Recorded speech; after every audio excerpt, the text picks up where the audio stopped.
The war had dramatic effects on the home front as well. And I'll mention a couple of these ideas briefly, and then we will come back to some of them at greater length later on.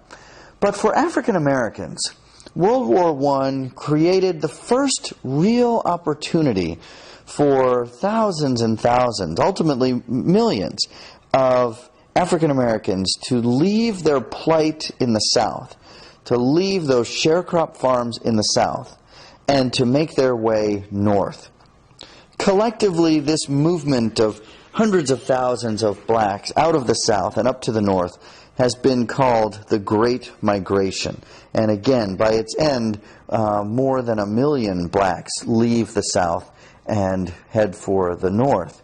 And you see here in this painting, they're heading to places like Chicago, New York, St. Louis, some of the other big centers up in the north. The war created this opportunity in large measure. Many of the white men were gone. They had been drafted or they had volunteered to fight in the war, and there were black soldiers as well. But what this meant was that on the home front, it created a tremendous need for jobs, particularly in the wartime munitions industries in the north. And those munitions factories and those companies began recruiting in the South. They would send agents down to the South, and these people would head out to the farms and plantations across the South and recruit blacks. And many of them, literally by the hundreds, dropped their farm tools, dropped their rakes and hoes and shovels, and went to the train station with these recruiters and left the South forever. It wasn't always as dramatic a moment as that, but that happened in thousands of cases. And once blacks began to get settled up in the north, many of them would begin to write back home and begin to encourage other blacks to leave the South. And so this movement fueled itself, and hundreds of blacks at first, then thousands and tens of thousands, and again, ultimately millions, ultimately move up to the north. And we will talk in a future lecture about what they found in the north and what life was like.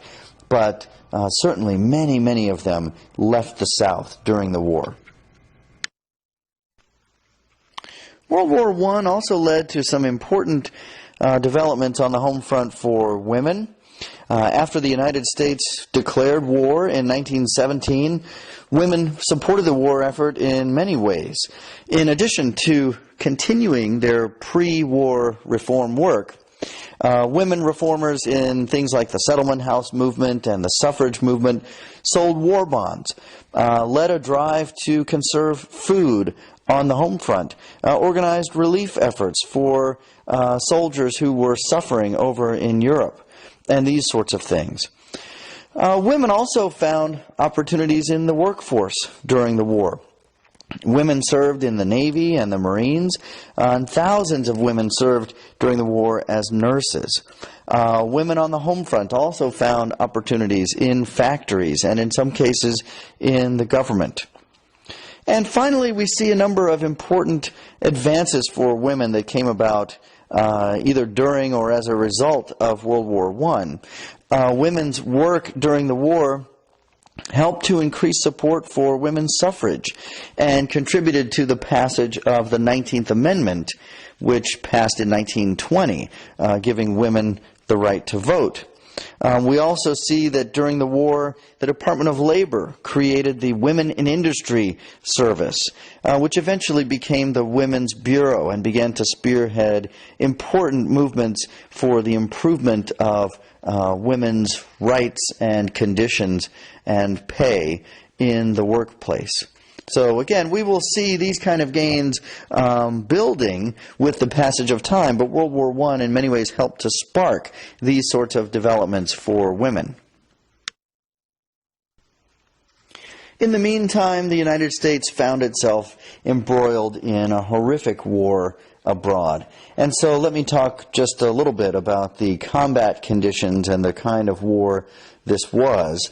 I think you're all familiar with the idea that World War embroiled in a trench style of warfare, both sides building these massive networks of trenches, which made it very difficult to make any great gains on one side or the other. The defenses were so thorough, and yet life in the trenches was horrific and terrible for the soldiers who were fighting the war.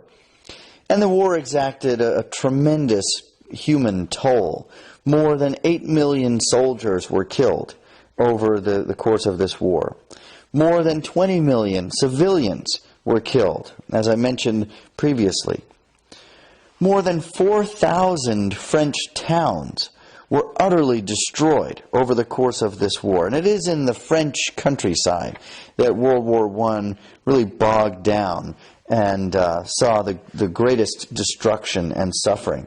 And you see in the picture there on the right what some of this would have looked like. Now, it appears to have been a forest before the war and destruction set in, but what remains is just absolute destruction and devastation in the aftermath of the war. And so much of the French countryside looked like what you see in that picture. It's a very slow, ponderous war. I mentioned to you the trenches, which made it very difficult for either side to move ahead. At the same time, over and over again during the war, you saw one side or the other launching a terrific surge of tens of thousands of men pouring out of the trenches and into the so-called no man's zone or no man's land in the middle between the trenches, where they were almost certainly to be mown down by machine gun fire or blasted with mortar fire or tangled up in barbed wire or hit with poison gas or any number of these sorts of things. F. Scott Fitzgerald, the famous American author, wrote about the ponderous and slow nature of the combat during World War I. He was writing, in this case, about the Somme, which was a British or French river, and it was the scene of one of the most horrible battles of the war. See that little stream? We could walk to it in 2 minutes. It took the British a whole month to walk to it. A whole empire walked very slowly backward, a few inches a day, leaving the dead behind like a million bloody rugs. It's kind of a morose image.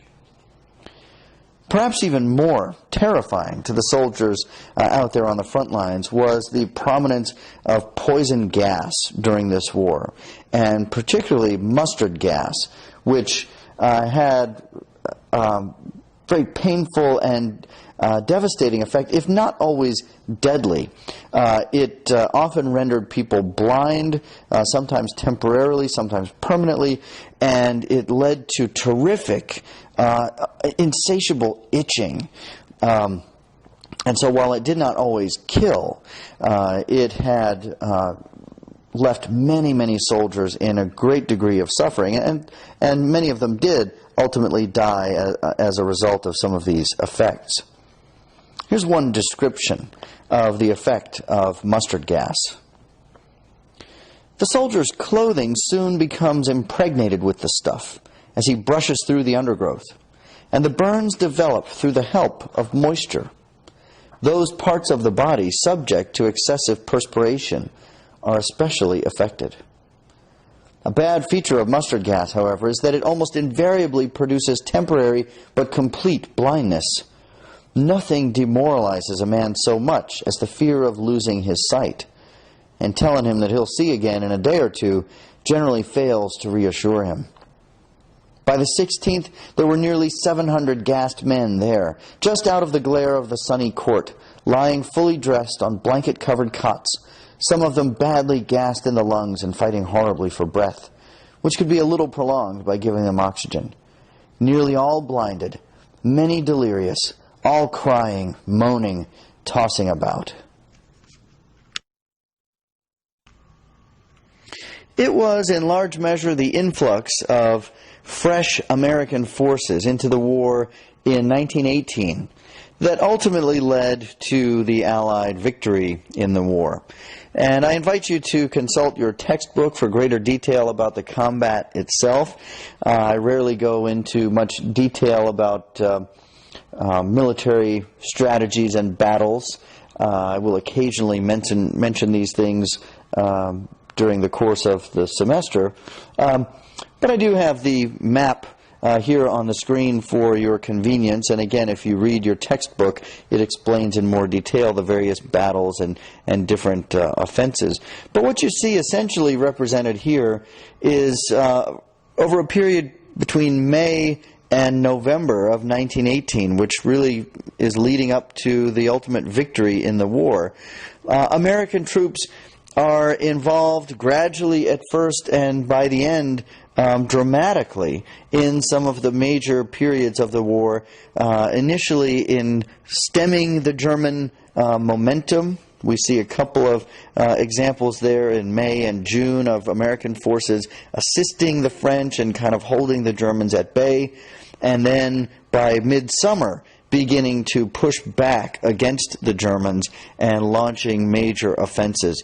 You also notice that the numbers of American troops are growing pretty dramatically during this time. If you look to the left, in June, 27,500 American troops assisting in this battle. By July, 270,000 American troops. And then on the right-hand side, in these final few battles you see in September, 550,000 American troops, and then 1,200,000 American troops. And so hundreds of thousands of American troops being prepared, being shipped over, and joining the war over this relatively brief period of time. And they are joining a war in which the other combatants have been battering away at each other already for pretty much 3 full years. And so their forces were very much exhausted, depleted, worn down, struggling to find reinforcements. And suddenly you have this influx of hundreds of thousands of fresh American soldiers. It really did stem the tide during the war.